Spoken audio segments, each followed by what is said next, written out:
Voici donc une maladie qui pour l'instant garde tous ses mystères. La fibromyalgie, plus fréquente chez la femme que chez l'homme, fait couler beaucoup d'encre et intéresse de plus en plus les médias et les chercheurs, du moins nous l'espérons. Décrite depuis l'Antiquité, la fibromyalgie, qui concerne également l'adolescent mais moins fréquemment que l'adulte, suscite de plus en plus d'intérêt, essentiellement grâce aux associations de patients. Ce n'est qu'en 1824 qu'elle réapparaît sur le devant de la scène grâce à l'anglais Balfour. Confondue pendant de nombreuses années avec d'autres pathologies et considérée comme une maladie psychologique, la fibromyalgie est maintenant une entité clinique à part entière. Les principaux symptômes de cette maladie sont la fatigue, des douleurs disséminées dans l'ensemble de l'organisme et les troubles du sommeil.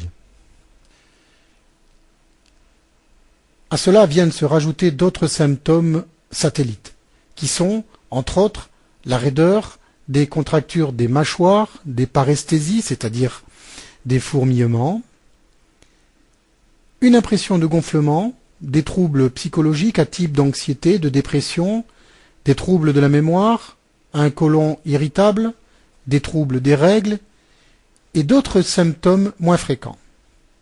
Il s'agit en général d'une difficulté à se concentrer, du syndrome des jambes sans repos, d'une maladie de Raynaud et d'autres symptômes encore. L'épisode suivant nous les montre en images. Les douleurs survenant au niveau de la nuque, les céphalées, les contractures de la mâchoire, les douleurs du bassin, les douleurs des épaules, les paresthésies des membres supérieurs, la colopathie fonctionnelle, la bouche sèche, les yeux secs. Avant de s'appeler fibromyalgie, cette pathologie portait un grand nombre d'appellations différentes. Citons par exemple la polyenthésopathie, la myofibrosite, la myofasciite, les rhumatismes de tension, etc., etc. Longtemps considérée comme une maladie psychogène ou psychosomatique, la fibromyalgie fait maintenant l'objet de différentes études cliniques et pharmacologiques. Voyons maintenant les facteurs susceptibles de déclencher cette pathologie ou de l'aggraver. Il s'agit du froid, de la fatigue, du stress, du surmenage, des émotions, des traumatismes de toutes sortes, des antécédents psychologiques, de problèmes affectifs, etc., etc. Le diagnostic de la fibromyalgie nécessite, entre autres, la mise en évidence de certains points, appelés points de Yunus. Nous allons les décrire en images. La pression qui doit s'exercer sur ces différentes zones de l'organisme ne doit pas dépasser 4 kg approximativement. Voici les différents points, en commençant par l'occiput, droit et gauche, le point cervical bas droit et gauche, les deux points trapéziens, les deux points susépineux à l'insertion au-dessus de l'épine de l'omoplate, près de son bord interne, les deux points correspondant approximativement au sulcus gauche et droit, les deux points trochantériens en arrière de la saillie du grand trochanter, les deux points face interne des genoux vers le coussinet graisseux médian proche de l'interligne, les deux points épicondyliens latéraux bilatéraux à 2 cm au-dessous des épicondyles, et pour terminer les deux derniers points correspondant à la deuxième côte à la seconde jonction chondrocostale. On a tendance à croire que la fibromyalgie est une maladie qui s'accompagne de lésions du muscle proprement dit. En réalité, il n'en est rien. Et les prélèvements qui sont effectués, c'est-à-dire les biopsies musculaires, ne montrent aucune anomalie significative qui serait susceptible de permettre de porter un diagnostic de certitude. Néanmoins, certains chercheurs qui se sont penchés sur cette pathologie ont mis en évidence des modifications de la fibre musculaire que nous voyons ici. Imaginons que nous découpions, à l'aide d'une lame de verre, une fibre musculaire. Voici ce que nous verrions. Le muscle est constitué d'un grand nombre de petites fibres, que l'on appelle des myofibrilles. Nous les voyons ici en gros plan.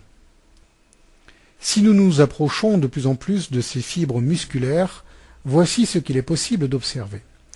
Entre ces petites fibres de muscles, nous constatons la présence de minuscules vaisseaux qui sont destinés à vasculariser le muscle dans son ensemble. Pour certains chercheurs, ce sont ces vaisseaux qui sont modifiés chez le patient fibromyalgique. Pour d'autres, cette modification n'est que la conséquence des difficultés qu'éprouve le patient à bouger et à se déplacer normalement. Les analyses biologiques effectuées en pratique médicale courante sont toutes normales en dehors de quelques petites perturbations sans rapport avec la fibromyalgie. Les recherches effectuées sur le tissu osseux ne montrent aucune anomalie. Les différentes coupes faites sur l'os ne montrent pas non plus de modifications pouvant expliquer les douleurs survenant au cours de la fibromyalgie. Les analyses sanguines sont également normales. Il faut vérifier la vitesse de sédimentation, la CRP, rechercher l'absence d'anticorps antinucléaires, de facteurs rhumatoïdes, de façon à éliminer une polyarthrite rhumatoïde, entre autres. La recherche d'antigène HLA-B25 est nécessaire pour ne pas confondre la fibromyalgie avec une spondylarthrite ankylosante par exemple. Le dosage des hormones thyroïdiennes sera également demandé. La ponction lombaire est un examen qui se fait uniquement en milieu spécialisé. Son but est de recueillir du liquide céphalorachidien qui sera examiné. Le dosage de la substance P sera effectué à l'intérieur de ce liquide céphalorachidien. L'imagerie médicale est également normale, que ce soit la radiographie de la bouche, du bassin, des membres inférieurs, des pieds ou encore des mains. Voici une liste des principales affections rhumatismales susceptibles d'être confondues avec la fibromyalgie.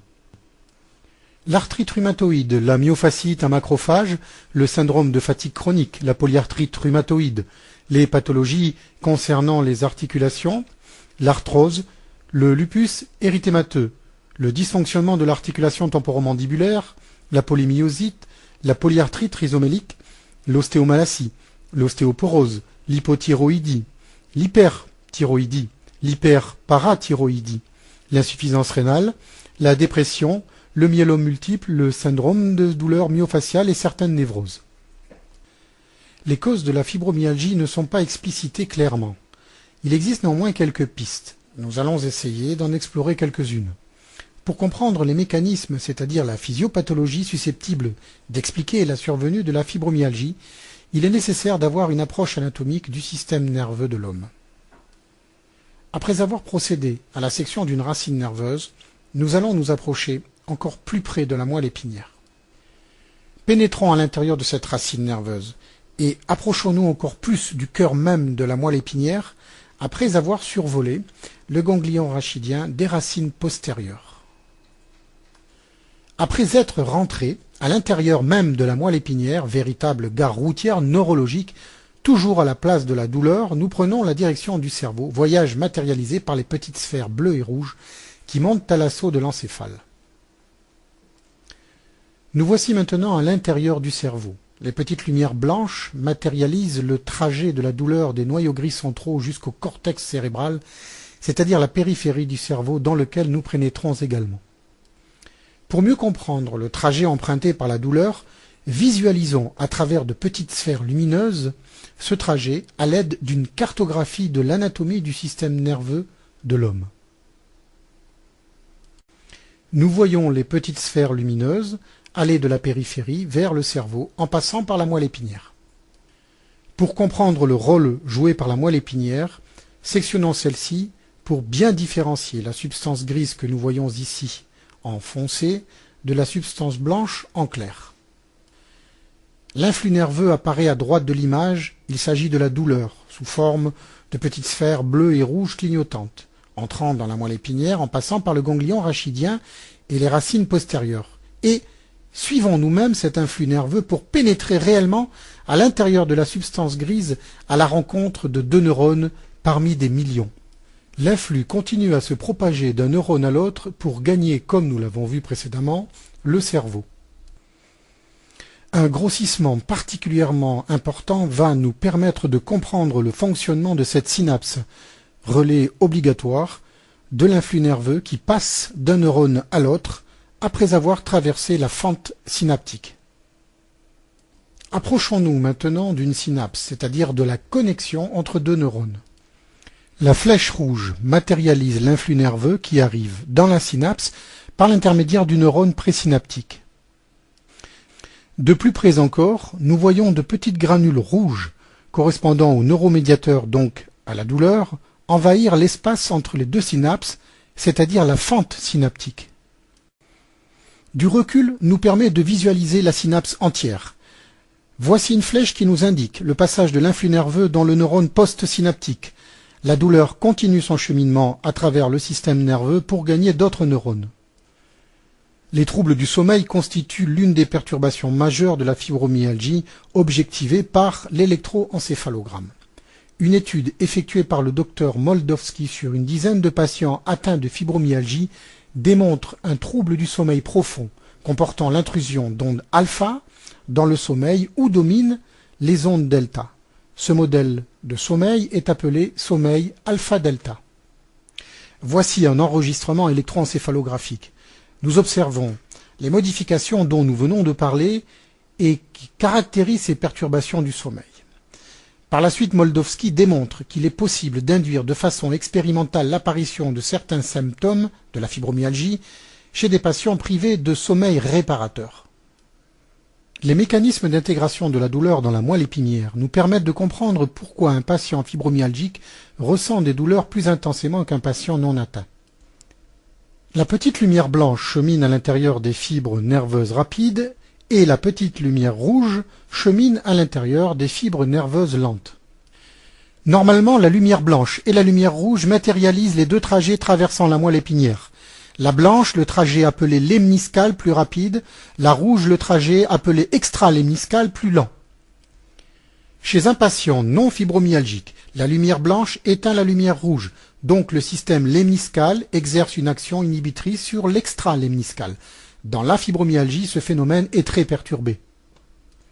Voyons maintenant ce qui se passe à l'intérieur du cerveau au niveau des noyaux gris centraux que nous voyons ici en couleur. Pour cela, nous avons découpé le cerveau dans un plan frontal.